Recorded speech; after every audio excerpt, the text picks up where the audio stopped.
नमस्कार। सातै प्रदेशको ताजा खबरको संगालो प्रदेश समाचारमा यहाँलाई स्वागत छ। म दृष्टिवाणी थेताल। प्रदेश समाचार सुरु गरौं अहिलेसम्मका प्रमुख समाचारबाट। राष्ट्रिय सभा सदस्य रिक्त 19 स्थानका लागि सातै प्रदेशमा भएको मतदान सम्पन्न। धनुषामा जनमत पार्टीद्वारा चुनाव बिथोल्ने प्रयास, सबै नतिजा आजै आउने। सुनसरी मोरङ सिँचाइ आयोजना अतिक्रमणको चपेटामा। नहरको दायाँ बायाँ सुकुम्बासी बस्ती विस्तारपछि आयोजना नै संकटमा।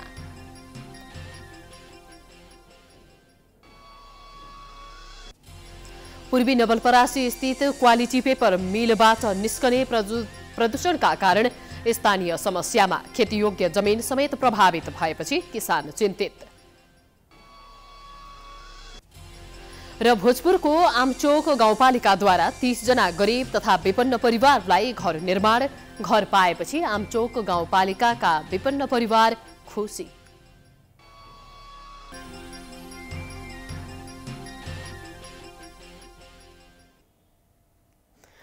आजको प्रदेश समाचार सुरु गरौं। राष्ट्रिय सभा सदस्यको रिक्त 19 पदका लागि सातै प्रदेशमा मतदान भएको सम्बन्धी समाचारबाट।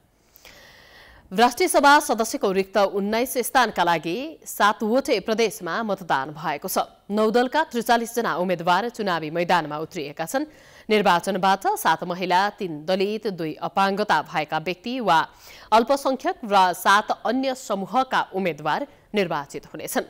निर्वाचनमा 532 प्रदेश सभा सदस्य र 1493 स्थानीय तहका प्रमुख र उपप्रमुखले मतदान गरेका छन्।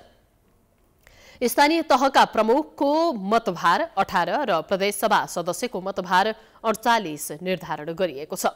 प्रदेश 1 गण्डकी, लुम्बिनी, कर्णाली र सुदूरपश्चिममा 3-3 पदका लागि र मध्य प्रदेश र बागमतीमा 2-2 जना निर्वाचित हुनेछन्। आजै सबै नतिजा आउने आयोगले जनाएको छ। अबको पालोमा मध्य प्रदेशको धनुषामा सीके राउत नेतृत्वको जनमत पार्टीका कार्यकर्ता र प्रहरी बीच झडप भएको सम्बन्धी समाचार रहेको छ। राष्ट्रिय सभा निर्वाचनको मतदान चलिरहँदा मध्य प्रदेशको धनुषामा सीके राउत नेतृत्वको जनमत पार्टीका कार्यकर्ता र प्रहरी बीच झडप भएको छ। पहिला खाद देऊ अनि भोज खसाऊ भन्दै जनमत पार्टीका कार्यकर्ताले लाठीसहित बिहानैदेखि विरोध प्रदर्शन गरिरहेका थिए।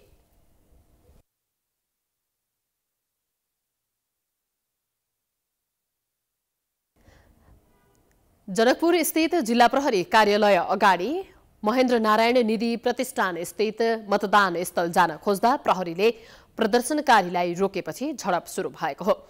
झडपको क्रममा प्रहरीले दर्जनौं सेल अश्रु ग्यास प्रयोग गरेको थियो। झडपमा जनमतका केही कार्यकर्ता र प्रहरी घाइते भएका छन्। झडपपछि जनकपुरको अवस्था तनावग्रस्त बनेको छ। राष्ट्रिय सभा निर्वाचनमा अवरोध सम्भावित अवस्थालाई ध्यान दिँदै ठूलो संख्यामा सुरक्षाकर्मी परिचालन गरिएको छ।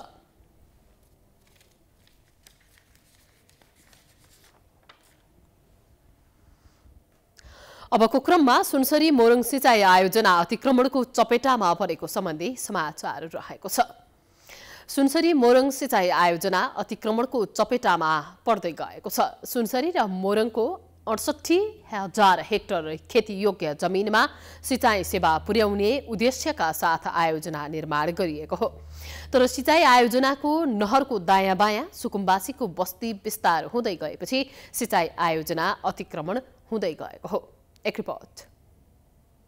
सुनसरी मोरङ सिँचाइ आयोजनाको नहरको दायाँ बायाँ सुकुम्बासीहरू बस्दै आएका छन्। बस्तीका कारण नहर वरपरको भाग कब्जा हुँदै गएको छ। 2072 सालमा ठूलो सरकारी धनराशि खर्चेर यहाँको बस्ती हटाइएको थियो। गत वर्ष पनि डोजर नै लगाएर यहाँका घरहरू भत्काइएको थियो। तर घर भत्काइएको केही समयसम्म नजिकै रहेको निजी जग्गामा आश्रय लिएर बसेका स्थानीयहरू अहिले पुनः नहर किनारमा फर्किएका छन्। एक समय घर भत्काउने अनि वर्षौंसम्म केही नगर्ने प्रवृत्तिकै कारण सुकुम्बासीले उक्त ठाउँ छोड्न मानेका छैनन्। तर पनि सरकारले अन्यत्र जग्गा व्यवस्थापन गरिदिए बसाइ सर्ने उनीहरूको भनाइ छ। किन भत्काउँछ? उनीहरूको के लागेको छ? गरिब मान्छे बसेको छ, कम्तीमा सोच्नु, गरिब बसेको छ त किन उठाउनु बारम्बार?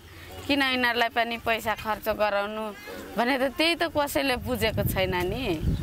बुझ्ने भएदेखि त हामी एकचोटि बनाएको भएदेखि त बसे भइहाल्थ्यो नि डाँडामा किन उठ्नु पर्थ्यो यहाँबाट भत्काइदियो भने त्यहाँ पलटिङहरूमा गएर बस्छु फेरि पानी महिना आएर फेरि डाँडामा आउँछु ठाउँ दियो भने जान्थ्यो नि किन नहरमा बस्थ्यो हामी पनि ठाउँ दियो भने गइहाल्थ्यो सर लान्छु यो गर्छु त्यो गर्छु भन्छ अनि के नेताहरू गरिदिँदैन केही पनि गरिदिँदैन केही पनि दिँदैन पानी केही पनि गरिदिँदैन पानी त्यत्तिकै भन्छ फकाइ पुलाइ गर अनि भयो चुनाव सक्यो भने केही न केही जहाँ बसेको छ त्यो बस्छ सुनसरीको ब्रहा क्षेत्र नगरपालिकाको चतरा धामदेखि मोरङको कैरौनसम्म 53 किलोमिटर लामो यो सिँचाइ आयोजनाले सुनसरीका 3 स्थानीय तह र मोरङका 4 स्थानीय तहलाई सिंचित गर्दै आएको छ। सुकुम्बासी हटाउन नसक्नुको अर्को प्रमुख कारण भने यहाँ आउने प्रमुखको समयावधि हो। कार्यालय प्रमुखको जिम्मेवारी लिएर आएका मुस्किलले 2-3 महिनासम्म मात्रै टिक्ने गरेका छन्। कार्यालयमा बस्नेहरू पनि आफ्नो जिम्मेवारीमा कटिबद्ध भएको भन्दै जवाफ दिने गरेका छन्। हामीले पनि गर्ने होइन, आखिर यो जनताकै लागि योजना हो। त्यहाँको उपभोक्ता समितिको पनि केही दायित्व छ, स्थानीय निकायहरूका, गाउँपालिकाका, नगरपालिकाका, वाडाका पनि केही दायित्व छ। हाम्रो पनि त्यतिकै हो। सबै निकाय मिलेर त्यो अतिक्रमण रोक्ने प्रयास गर्यो भने त अतिक्रमण नरोक्न सक्ने होइन। यसको लागि फेरि हामी अब उनीहरूलाई जिल्ला प्रशासनमा र स्थानीय प्रशासनमा, त्यहाँको इलाका प्रशासनमा पत्र पठाएर, स्थानीय निकायमा पनि पत्र पठाएर त्यो फेरि गत वर्ष अतिक्रमण हटाएको फेरि सुरु भयो जुन भयो नि, त्यसलाई चाँडै नै नियन्त्रण गर्ने प्रयास गर्छौँ। 3 तहका सरकारबीच स्वस्थ अन्तर समन्वय नहुँदा पनि नहरले अतिक्रमण सहनु परिरहेको छ। सुकुम्बासीबाट नहरको स्वामित्व फर्काउने सम्बन्धमा पटक पटक जिल्ला प्रशासन कार्यालयमा छलफल तथा बैठक सञ्चालन हुँदा पनि प्रदेश तथा संघीय सरकारले चासो नदिएका कारण समस्या समाधान हुन नसकेको स्थानीय तहको आरोप छ।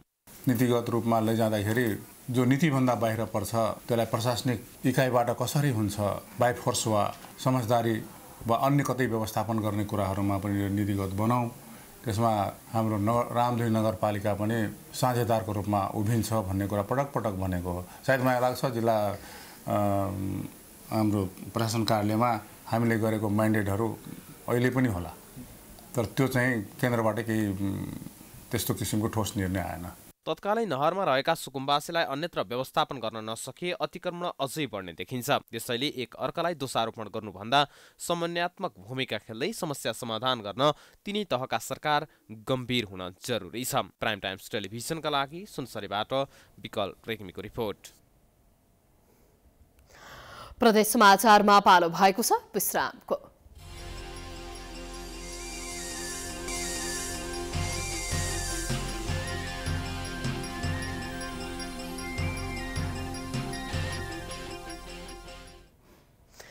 विश्रामपछि प्रदेश समाचारमा स्वागत छ। अबको पालोमा पूर्वी नवलपरासीको अरुण खोलामा रहेको एक उद्योगका कारण खेतीयोग्य जमिन मासिँदै गएको सम्बन्धी समाचार रहेको छ।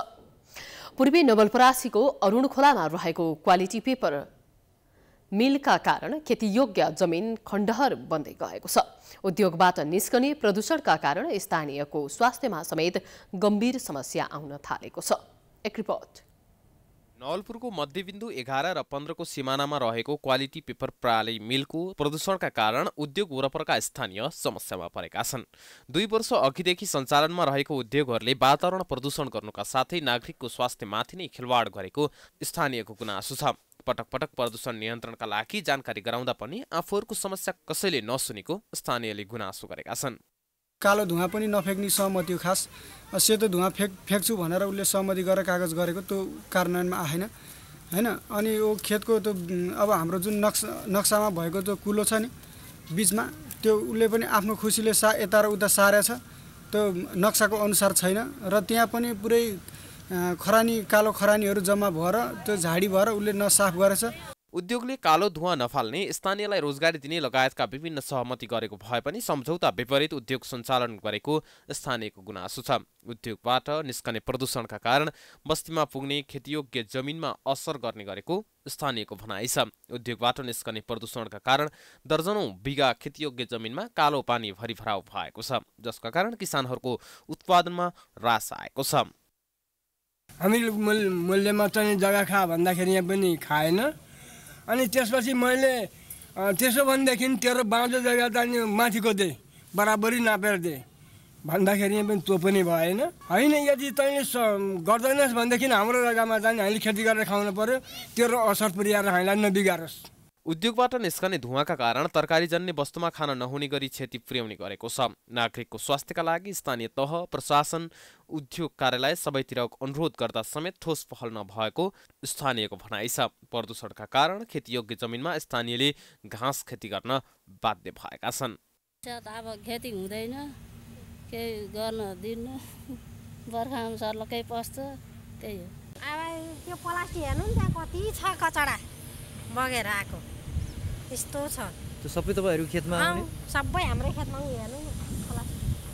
उद्योगहरूले वातावरणीय प्रभाव मूल्याङ्कन नै नगरी उद्योग सञ्चालन गर्दा प्रदूषण बढेको स्थानीयको गुनासो रहेको छ। आर्थिक समृद्धिका लागि उद्योग कल कारखाना आवश्यक रहेको बताउँदै उनीहरूले केवल प्रदूषण न्यूनीकरण गर्न माग गरेका छन्। उद्योगका कारण हुँदै आएको खेती बाँझो राख्नु परेकोमा स्थानीय चिन्तित छन्। प्राइम टाइम्स टेलिभिजनका लागि पूर्वी नवलपरासीबाट भीम भूषालको रिपोर्ट। अबको क्रममा भोजपुरको आमचोक गाउँपालिकाले गरिब तथा विपन्न परिवारलाई घर निर्माण गरिदिएको सम्बन्धी समाचार रहेको छ। भोजपुरको आमचोक गाउँपालिकाले गरिब तथा विपन्न परिवारलाई घर निर्माण गरिदिएको छ। गाउँपालिकाले त्यस क्षेत्रमा भएका गरिब परिवारहरूको पहिचान गरी 30 परिवारलाई घर बनाइदिएको हो। घर पाएपछि आमचोक गाउँपालिकाका विपन्न परिवार खुसी भएका छन्। एक रिपोर्ट।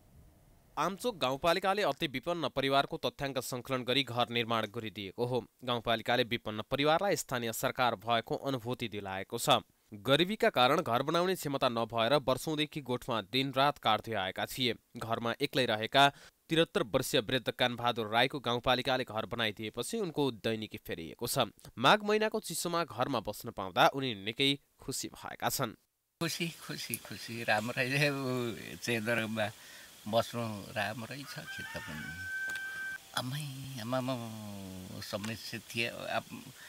सानो गोठमा बस्ने यताउता गरिबको बच्चा भइयो। त्यस क्षेत्रका विपन्न परिवारहरूले बस्ने घर नहुँदा कष्टकर जीवन बिताउँदै आएका थिए। खुल्ला आकाश तथा गोठहरामा जीवन कटाउँदै आएका स्थानीयले घर पाएपछि खुसी भएका छन्। गाउँपालिकाले आफूलाई अभिभावकको भूमिका देखाएको उनीहरूको भनाइ छ। गाउँपालिकाले अब घर दिनुभएको छ, सोलर दिनुभएको छ। समस्या थियो भने घरको पनि समस्या थियो। घर बस्नुको लागि पनि अनि भनौँ अर्थको लागि पनि भन्नु दुःखै छ नि। अब सबै कुरोको भनौँ अहिले बस्नु चाहिँ अब सुविधै दिनुभएको छ। पहिला त समस्या थियो के गर्नु। अब निकै दुःख पाएर निकै कति 10-15 वर्ष बसेँ। गाउँपालिकाबाट दियो घर बनाइदियो। अहिले मलाई एकदम ठिक छ। मैले अब होइन बसिराखेको छु म। गाउँपालिकाले गरिब तथा विपन्न परिवार पहिचान समिति गठन गरेर कामको थालनी गरेको थियो। समितिले छनौट गरेर ल्याएका 30 परिवारलाई विपन्न जनता आवास कार्यक्रम अन्तर्गत 3 लाख बराबरको घर निर्माण गरी हस्तान्तरण गरेको गाउँपालिकाले जनाएको छ। नागरिकहरूको लागि, घर परिवारहरूको लागि यो कार्यक्रम ल्याइएको हो र संविधानको मौलिक हकले व्यवस्था गरे अनुसार पनि आवासको तपाईँको व्यवस्था राज्यले गरिदिनुपर्छ भन्ने मान्यताका साथ पनि यो तपाईँको भएको हो। यद्यपि बाँकी छ, धेरैवटा घरहरू अझै पनि चाहिँ बनाउन बाँकी छ। हाम्रो स्रोत र साधन सीमित छ। यसलाई हामी तपाईँको निरन्तरता दिनेछौँ। गाउँपालिकाले गरिब तथा विपन्न परिवारलाई लक्षित फुसको छानो हटाउने अभियान समेत सञ्चालन गरेको जनाएको छ। त्यस्तै गाउँपालिकामा एक घर एक धाराको अभियान चलाएको गाउँपालिकाको भनाइ छ। प्राइम टाइम्स टेलिभिजनका लागि भोजपुरबाट गणेश विष्टको रिपोर्ट। प्रदेश समाचारमा पुनः पालो भएको छ विश्रामको।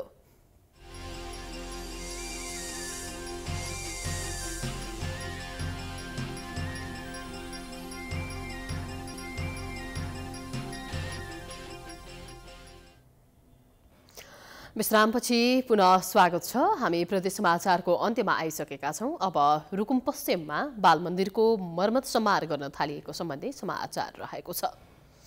रुकुम पश्चिमको सदरमुकाम मुसिकोटमा विक्रम सम्वत 2034 सालमा स्थापना भएको बाल मन्दिरको जीर्णोद्धार कार्य थालिएको छ। राष्ट्रिय सम्पत्तिको रूपमा रहेको बाल मन्दिर जीर्ण बन्दै गएपछि स्थानीय सरकारको पहलमा जीर्णोद्धार गर्न लागि हो। एक रिपोर्ट। पञ्चायतकालीन समयमा देशैभरका जिल्ला सदरमुकाममा स्थापना गरिएका बाल मन्दिरलाई राष्ट्रिय सम्पत्तिको रूपमा हेरिएको छ। तर देशको बदलिदो अवस्थासँगै कतिपय राष्ट्रिय सम्पत्ति ओझेलमा परेका छन् भने कतिपय जीर्ण र प्रयोगविहीन बनेका छन्। रुकुम पश्चिमको मुसिकोटमा रहेको बाल मन्दिरको अवस्था पनि विगत केही वर्षदेखि लथालिङ्ग बन्दै गएको थियो। तर स्थानीय नागरिकको जनगुनासो बढ्दै गएपछि झण्डै 20 लाख रकममा बाल मन्दिर जीर्णोद्धार कार्य थालिएको मुसिकोट नगरपालिकाले जनाएको छ। 20 लाख रुपियाँ हामीले छुट्याएर त्यो काममा लगाइरहेका छौँ र यसले अब कतिको के गर्छ र त्यसमा पछि के देखिन्छ के गर्नुपर्ने हुन्छ त्यसको निम्ति पनि फेरि अझै त्यसलाई सुधार गर्नको निम्ति अगाडि बढ्ने लक्ष्य राखिएको छ र त्यसको राम्रो संरक्षण गर्ने त्यसलाई राम्रो संरचना बनाएर अगाडि बढ्ने र प्रयोगमा ल्याउने हिसाबले सोचिएको छ। लामो समयपछि जीर्ण बनेको बाल मन्दिर जीर्णोद्धारले हाल निरन्तरता पाउँदा स्थानीयवासीले सरकारको कामलाई ढिलै भए पनि सराहनीय कार्यको रूपमा लिएका छन्। तर पनि थोरै बजेटले मात्र बाल मन्दिरको जीर्णोद्धार कार्य पूरा नहुने भन्दै यसको दीर्घकालीन जगेर्नाका लागि सरकारले पर्याप्त बजेट लगानी गर्नुपर्ने स्थानीयको भनाइ छ। स्थानीय निकायले जुन यसलाई चाहिँ जीर्ण भइसकेको अवस्थामा यसलाई अलिकति चाहिँ व्यवस्थित गर्ने विचार गर्यो र लगानी गर्न सुरु गर्यो। यो अलि पहिले गर्नुपर्ने हो यसलाई गर्न त होइन। यो महत्त्वपूर्ण रुकुम जिल्लाको सबैभन्दा महत्त्वपूर्ण स्थानमा रहेको यो स्थान हो र यसलाई व्यवस्थित गर्नको लागि अझै पनि लगानीको खाँचो छ। यहाँको बाल मन्दिर जीर्णोद्धारका लागि मुसिकोट नगरपालिकाको पहलमा हाल रङ्गरोगण प्रखाल निर्माण लगायतको काम जारी छ। बाल मन्दिरको संरक्षणमा नेपाल बाल संगठनले नै ध्यान दिनुपर्ने कतिपय नागरिकको बुझाइ छ। रुकुम पश्चिमबाट भरत चन्दको रिपोर्ट। हामी प्रदेश समाचारको अन्त्यमा आइपुगेका छौं। जाँदा जाँदै प्रमुख समाचार पुनः एकपटक। राष्ट्रिय सभा सदस्य रिक्त 19 स्थानका लागि 7 प्रदेशमा भएको मतदान सम्पन्न। धनुषामा जनमत पार्टीद्वारा चुनाव बिथोल्ने प्रयास, सबै नतिजा आजै आउने। सुनसरी मोरङ सिँचाइ आयोजना अतिक्रमणको चपेटामा। नहरको दायाँ बायाँ सुकुम्बासी बस्ती विस्तार भएपछि आयोजना नै सङ्कटमा।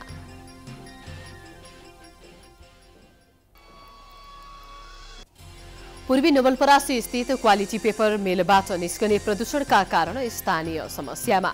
खेतीयोग्य जमिन समेत प्रभावित भएपछि किसान चिन्तित। र भोजपुरको आमचोक गाउँपालिकाद्वारा 30 जना गरिब तथा विपन्न परिवारलाई घर निर्माण। घर पाएपछि आमचोक गाउँपालिकाका विपन्न परिवार खुसी। प्रदेश समाचार अहिलेलाई सकियो। हेर्दै गर्नुहोला प्राइम टाइम्स एचडी। नमस्कार।